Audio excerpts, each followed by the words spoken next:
Hi, my name is Kristen and this is Kristen Craves Book. So I was looking at my channel and I realized it has been a minute since I did a book haul. I haven't done a book haul since September, and that was my summer book haul, and obviously we are halfway through winter at this point, and I have quite a few books here to talk about. Now the majority of these are Christmas presents, so gifts from friends and family. I use gift cards because the best gift to buy me is a gift card to a bookstore, and people in my life know that. And then some that I bought myself and some pre-orders. There are some that I've already read, but I just want to show you them again, so I will leave those ones for the end. But the pre-order is the book that inspired me to finally film this haul, because I just want to brag to you all because it is currently the 11th of January and I am in possession of Emily Wilde's Map of the Otherlands by Heather Fawcett. This does not come out until the 16th, so on Tuesday. But for some reason my pre-order came a week early. That is unheard of, but somehow I guess Indigo kind of messed up, but it worked for me because when this arrived I was thrilled. I haven't started it yet. I kind of want to immersion read it anyways, so getting it early doesn't mean too much, but it means a lot to me. It's so beautiful. I love everything about the way that this book looks, and I know that I'm gonna love the inside as well because I just read Emily Wilde, the first one, for the third time in a year. So I'm prepared to finally experience a new story from Emily and Wendell, so I can't wait to get to this one this week. But I just want to show you that I got this a week early and brag a little bit. Now we're going to move on to gifts and books sent from publishers. So the first one was a gift from a fellow booktuber that I just thought was so sweet, that Hannah from Hannah Blackwell sent this to me. And she knows I love T. Kingfisher. I talked about this book in my last video where I talked about books I keep putting on my TBR and not getting to. But this is Sword Heart by T. Kingfisher, and this is so many people's favorite by her, and I have a feeling I'm going to feel the same way. I'm just not ready to experience it. But I know that Hannah loved this. We have a shared love of T. Kingfisher, so the fact that she's the one that sent this to me for Christmas just makes it so much more special, and I have the note that she sent along with it in there. So I'm so excited to get to this. I'm so thrilled that I made so many amazing friends on BookTube, enough that we would send each other gifts. That just is kind of amazing and not something I ever expected when I started this channel. This is kind of funny because my best friend and I gave each other the same book for Christmas, and this is Welcome to the OC, an oral history. Now he and I were huge fans of the OC. When we were in high school, I introduced him to it and we just devoured it. During the first season, we fell in love with it pretty early on, and then that was the one show growing up that I never missed an episode of. I think it was Thursday nights. If it was Thursday night, don't ask me to do anything, I was watching the OC, and he was the same way. So we already bonded. We've been friends for many, many years, but we really still bond over the OC, so it makes sense we would give each other this. When we were teenagers, he burnt me a CD with music from the OC, so it's just something that we have a shared love for. Now he's already read this and said it was amazing, so I have to get to it. It's just a series of interviews with people from the cast and crew, so some behind the scenes stuff, which I know I'm gonna love.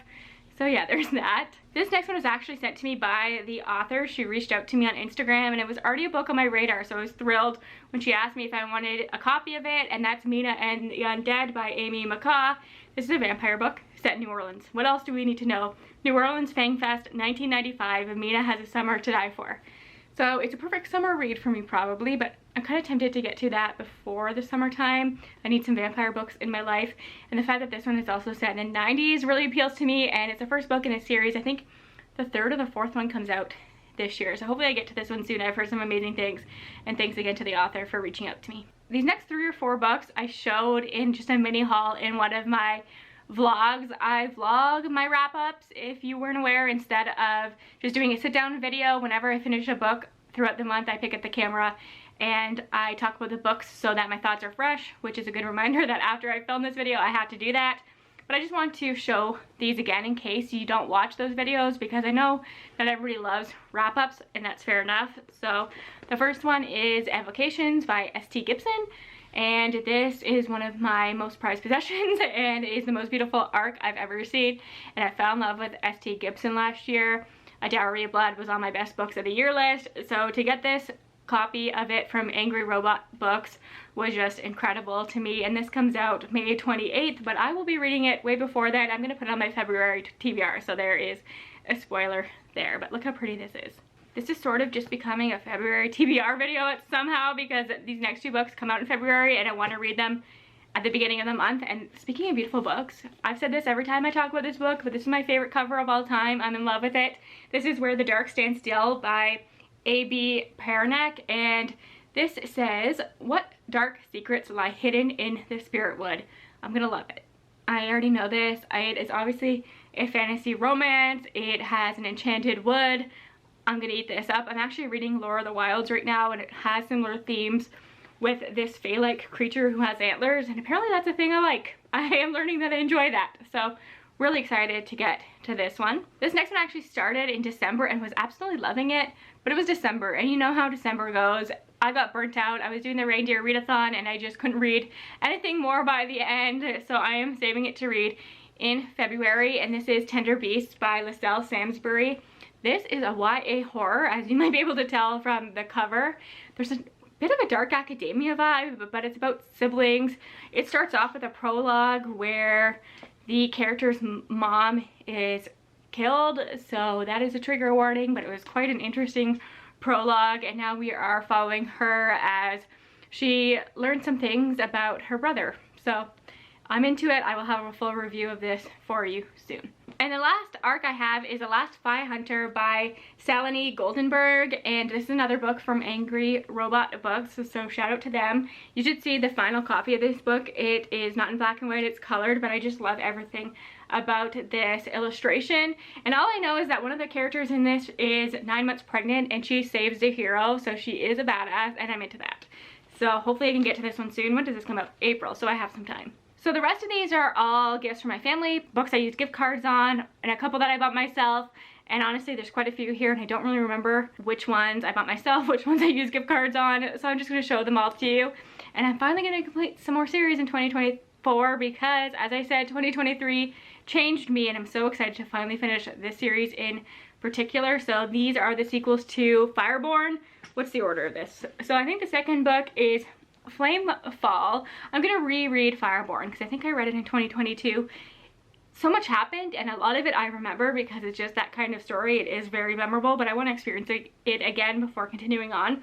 So I have Flamefall, and then I have the last book, which is Fury Song, and I don't think I ever realized how short this was in comparison. I just think that's kind of wild, but yeah, I'm so excited to finally complete this well-beloved series. Everybody who reads this seems to adore it, and I did adore the first one, so I need to see what happens. Ashes of the Sun was one of my best books of 2023, and then I read the sequel right away because I needed more, and here we are. I haven't read the final book yet because the audiobook wasn't out yet. I didn't own a physical copy or have access to one, and I just wasn't ready for the story to end. But I finally have a copy. I used a gift card on this. I knew exactly what I wanted to get, and that is Emperor of Ruin by Django Wexler. And we are just building up to an epic conclusion. I just know it, and I have to know how the story ends. I'm tempted to put this on my February TBR, but that seems to be getting a little bit long already, and I want to try and focus on romance. But there are some great romances in this series, as people do call it gay Star Wars, and it is fantastic. I'm here for the sibling relationships and seeing how they reunite because they are on opposite sides of a rebellion. I just love Django Wexler's sense of humor as well, so I need to wrap up this series and then try something else from him. And then finally for series, I had the last two books in the David Bod trilogy. I read City of Brass in June for Once Upon a Readathon Treasure Island edition and absolutely adored it. It was probably the best book I read that month. It almost made my best books of the year. I probably want to reread it, but I think I remember enough to just continue on right away. Maybe one day I will reread the entire series. But the second book is The Kingdom of Copper, and these covers really are pretty. And then the last book is The Emperor of Gold. These are by S.A. Chakraborty, and to tell you I was shocked when I opened this is an understatement because this thing is massive. How many pages is this? 752, which is a lot for me as somebody who doesn't tend to read a ton of epic fantasy, but it's okay because I know I already love the first book in the series and I've heard it just gets better from there. So hopefully this happens in 2024. This is a book that has always scared me because people say that you're confused for a lot of it, but they always seem to end up loving it. And I have friends who tell me I'm gonna love it to try it. It's not as confusing as you think. It's more the sequel that is confusing, and that I will love these characters. It's lesbian necromancers. What else do you need to know? It's one of those things that people talk about this book. It's on so many best book of the year lists and all that stuff, but I still don't really understand what it is about. So we will see. I'm sure I'll be forced to read this year at some point. I'm just happy to finally have a copy, so hopefully that happens. Next is a book that came out, I think in the early 2000s, but it seems to be having a bit of a resurgence. I've seen a lot of people talk about this recently and really love it, and anytime I see it, it sounds like such a me book, and so I put it on my wish list, and here it is. It's Garden Spells by Sarah Addison Allen, and I think you can just look at this cover and understand why it would appeal to me. It's giving me cozy fantasy, atmospheric, beautiful writing. I'm hoping that's what I will get from this. It looks like a perfect book to read in the spring, and it's on the shorter side. It just looks like a Kristen book to me. Speaking of Hannah from Hannah Blackwell, this is one of her favorite books. I finally caved and bought it. It's about witches, so I have to try it. It's called Legacy Witches by Cass Kay, and it's obviously on the darker side, and I'm kind of into that. So we will see. I know nothing other than what Hannah has to say about it and how much she loves it, and she always gets me excited to try books that she loves, and this is the one that was really calling to me for a while now. So I know it's the first book in a series. Again, it's on the shorter side. I'm part of that witchy book club now, so maybe in the future I will force everyone to read this with me, but I kind of just love this cover as well. I have another Tea Kingfisher here, Paladins Grace, which is in the same universe as Swordheart, but I know you have to read Swordheart first, and then you pick up this series. Another book in this series just came out in December. They've been picked up by a traditional publisher, so I'm assuming we're gonna get new covers, so I wanted to grab this one while I still could, though it's proving difficult to find the rest of the books in the series with these covers, so that's too bad. But none of my series ever seem to match anyways, and who knows what they're gonna do with the covers in the future, and I really do like these covers, so I thought I would grab that now. Because when a god dies, who gets left behind? And it's Tea Kingfisher, so who cares what it's about? It's gonna be amazing. Just like a lot of people, I really fell in love with fantasy romance last year, and one that people seem to recommend and adore is The Bridge Kingdom by Danielle L. Jensen, and she has a book coming out in February that I'm really excited about, but I kind of want to try this one first if I can squeeze it in at some point. I know that my friend Maria adores this book. So it says, one kingdom to save, one kingdom to destroy. Who knows? I think I'm gonna love it. I'm here for some fantasy romance, and I tend to have similar taste to Maria when it comes to fantasy romance. That is something we have discovered recently, so I have a good feeling about this one. Speaking of Maria, and this is Maria from Maria Might Read That. She's part of the Book Checkout Book Club. I actually sent her a picture because quite a few of the books in this haul feel so Maria to me, and this is no exception. Another one of her favorites. This is Blood Over Brighthaven by Emma L. Wong. I haven't read The Sword of Kaigan yet. I want to eventually, but this one's dark academia. There's just something that makes me feel like this one is more of a Kristen book than Sword of Kaigan, though I do want to try it. This is Magic has made the city of Tehran an industrial utopia, but magic has a cost and the collectors have come calling. I've been hearing some fantastic things about this one. It was on a lot of best books of the year lists in 2023. It came out last year. It's not too long. It's a little longer than I typically read, but you know what? I'm gonna love it. And I like the design of this book, just the feel of this book, and I trust Maria's recommendations, so we'll give that one a go. Am I talking about Hannah too much in this video? Because I sent her a copy of the Dousader for Christmas, and then I received a copy for Christmas. So this is by Sarah Hasheen, and I think we're gonna buddy read this one. Somehow this ended up on the fantasy romance list on Goodreads last year, but so many people have told me it's not really fantasy romance, so I'm prepared for that. I started this on audiobook in 2023 and was really enjoying it, but I just knew that I needed a physical copy to follow along with to take all the information in. This is an unmissable tale of shattered kingdoms, forbidden magic, and cunning royals unfold in this Egyptian-inspired epic fantasy debut. So there you go. Hopefully Hannah and I will buddy read that soon. So we have two more in the stack of books I haven't read, then I have a small stack of books I have read and I will show you, but this is Kiss the Girl by Zoraida Cordova. This is the third book in the Meant to Be series. These are published by Disney, so they are closed-door romances, but they're fun, and they're inspired by Disney princesses. The first one was a Cinderella story, the second one was Beauty and the Beast, and this one is obviously The Little Mermaid. And I just love Zoraida Cordova, so it didn't matter what the book was about, I was going to pick it up because I love her as an author, and I'm curious to see what she does with like a more contemporary romance, because I tend to associate her with magical realism. Follow your dreams, fall in love, find your voice. So obviously there's some kind of singing element to this as well. So we will see.